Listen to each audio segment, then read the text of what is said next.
Welcome to Public Health on Call, a podcast from the Johns Hopkins Bloomberg School of Public Health. I'm Joshua Sharfstein, Vice Dean for Public Health Practice and Community Engagement, and a former health commissioner here in Baltimore. Our goal is to bring evidence and experience to illuminate critical public health issues.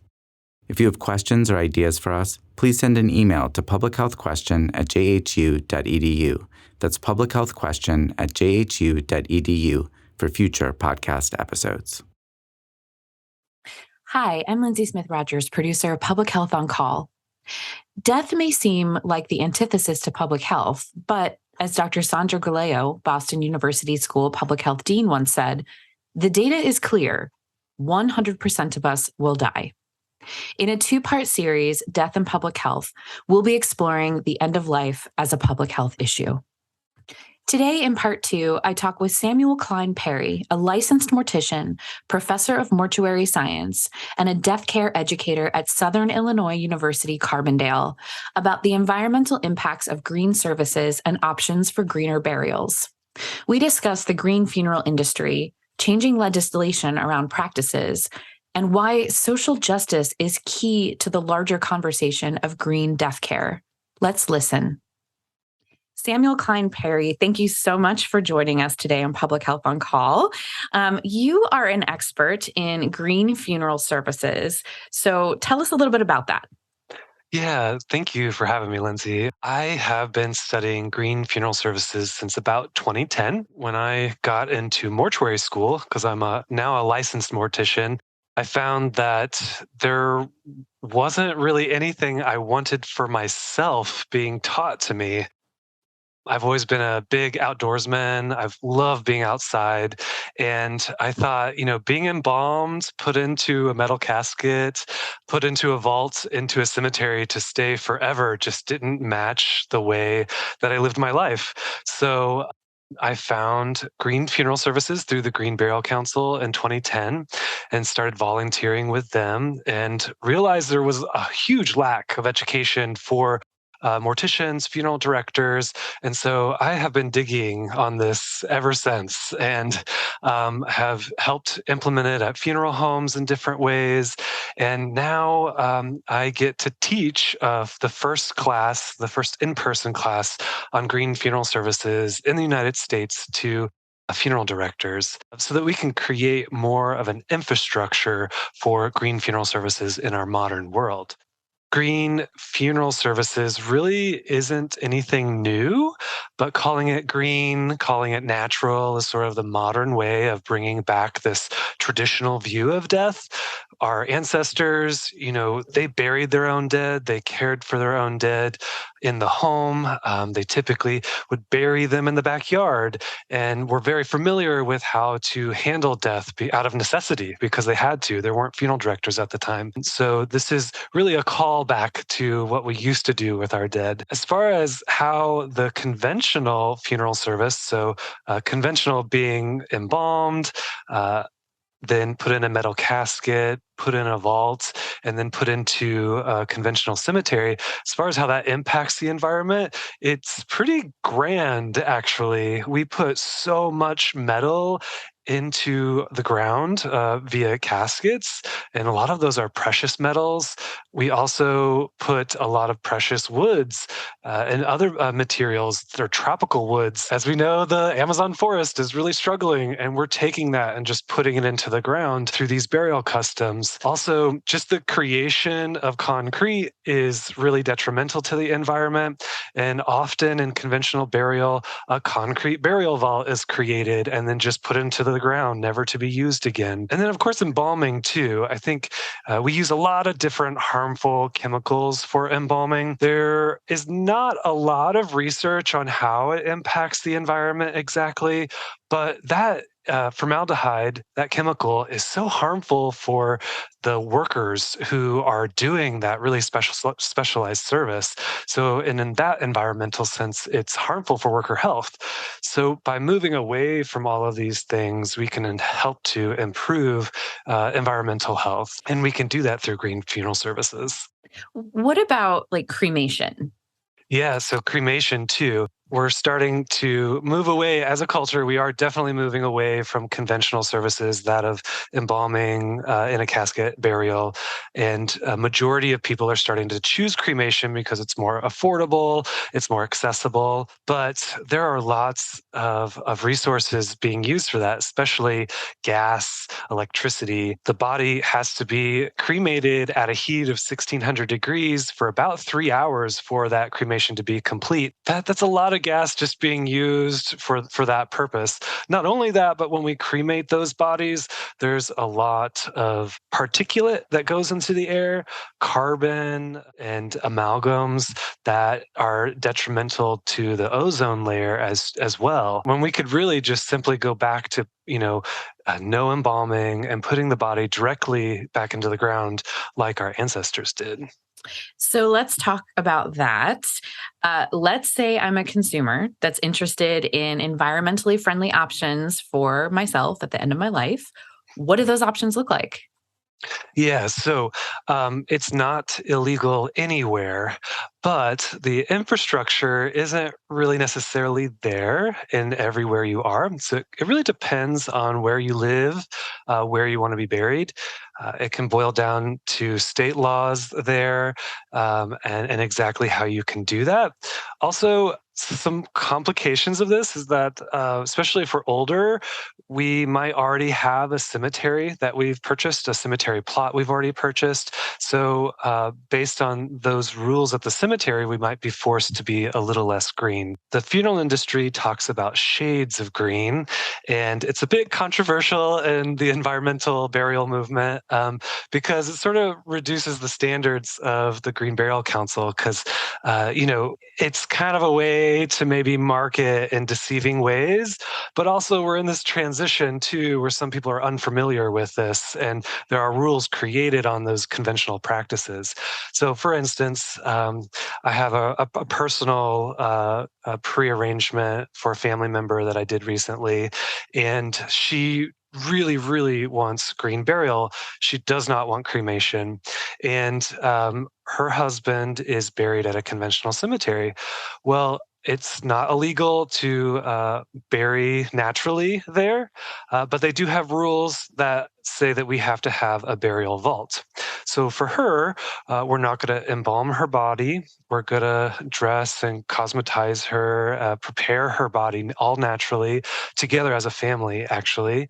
And then we're going to put her body into a wicker casket, which is a biodegradable casket that is all natural, made of completely natural materials, has a cotton liner in it, very beautiful. She wants to be also wrapped in one of her favorite cotton quilts. And then we're going to bring her to the cemetery. And the only thing that we really kind of contested was this burial vault. And there are a couple of ways that we can deal with this to meet the rules of the cemetery, which are that they require the vault to uphold the ground, because in conventional cemeteries, the graves are very close together. And so they use these vaults so they're not disturbing neighboring graves, but also to bear the weight of the ground. It helps them with maintenance of the grave. So we do have to have this vault, but what we decided to do is get the basic grave liner, which has holes in it. And we've asked them to drill extra holes in it so that all the elements can come in and help to decompose her in a natural way so that she can be one with the environment, but still buried next to her husband. So I think that's a good example of shades of green in which, we're still being green, but not trying to deceive anybody in the situation. There are some more beautiful options out there that are a little more rare at the moment because green cemeteries exist all over the nation. There are 300 plus in the United States these days. So I highly recommend, if you're interested in this, to go out and see if there's a green cemetery close to you, because that might be a close option.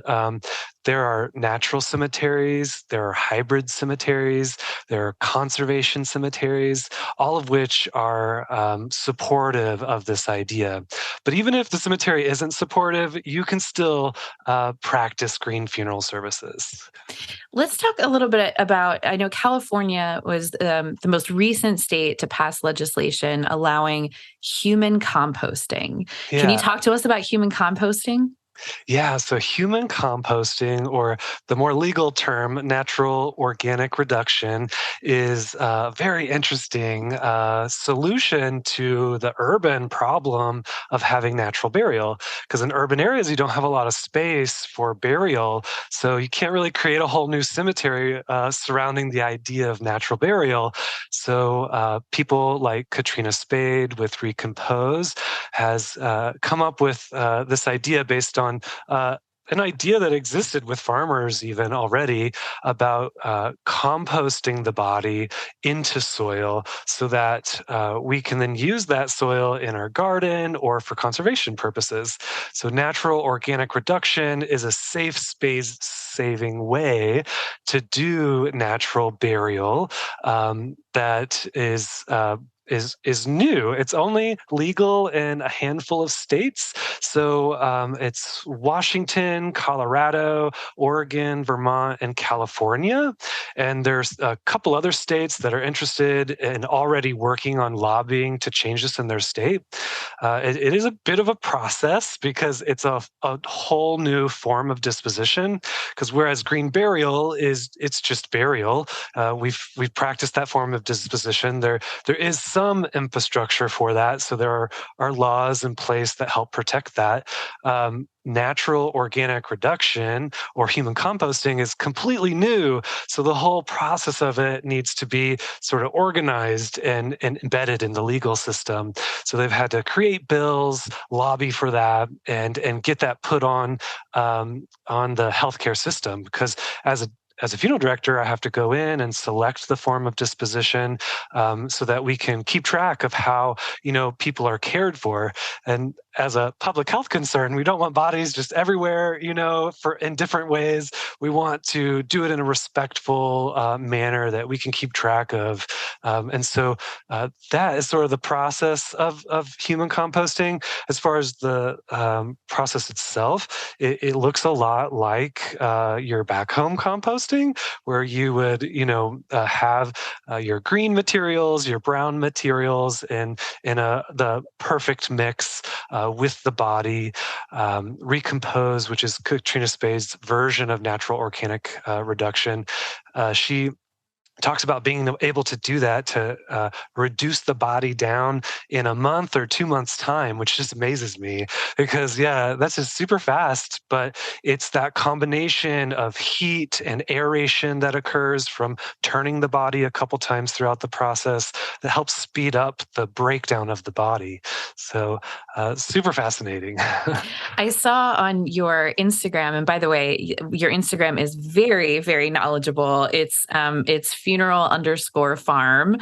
You can learn. So one thing that I learned from your Instagram is that the United States Postal Service is the only carrier that will knowingly ship cremated remains. But another thing I saw was that you said that for every person who chooses human composting over one of the more traditional means saves really a lot of carbon from the environment. Like this is a genuine impact. Yes, yeah, because there's less transportation involved, less making of materials involved.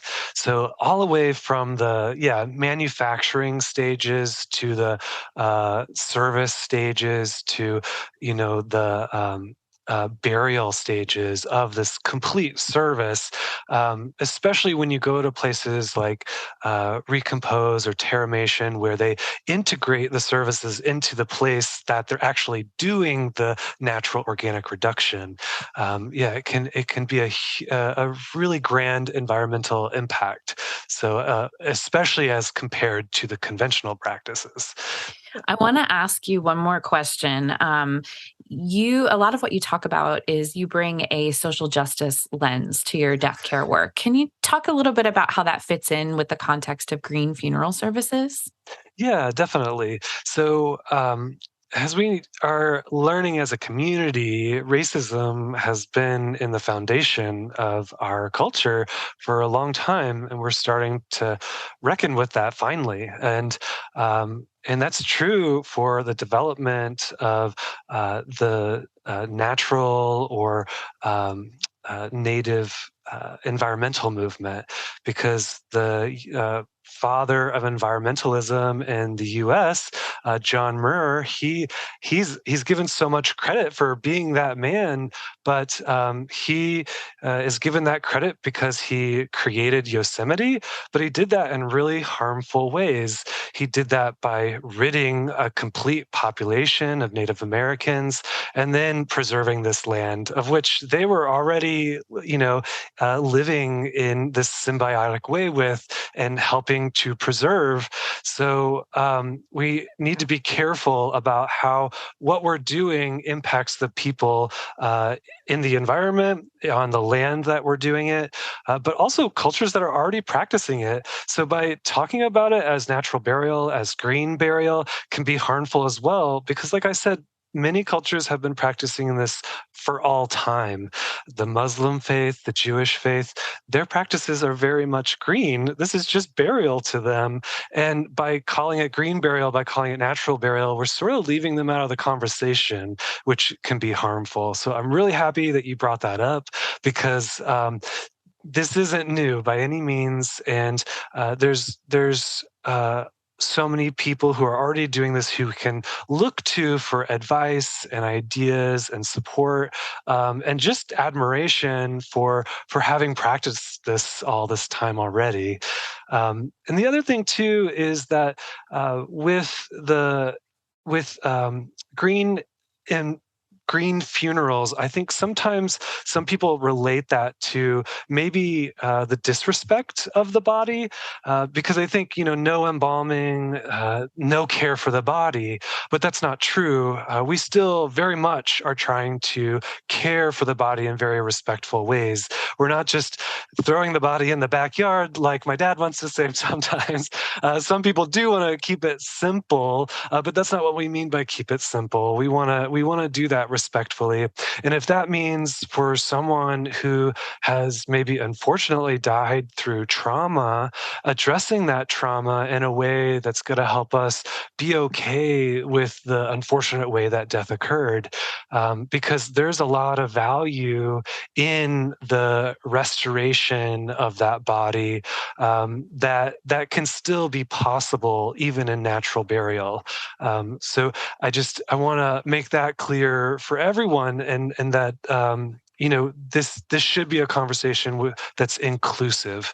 So as a queer man, I struggle with that sometimes, and I just want to keep all the voices in the conversation. Sam, thank you so much for joining us on Public Health on Call. Yes, thank you so much. This has been a really great way to share my work. So thank you so much, Lindsay. Public Health on Call is produced by Joshua Sharfstein, Lindsay Smith-Rogers, and Stephanie Desmond. Audio production by J.B. Arbogast, Holly Cardinell, Spencer Greer, and Matthew Martin, with support from Chip Hickey. Distribution by Nick Moran. Production support from Catherine Ricardo. Social media run by Grace Holes Fernandez and Amber Bryan Singletary. Thank you for listening.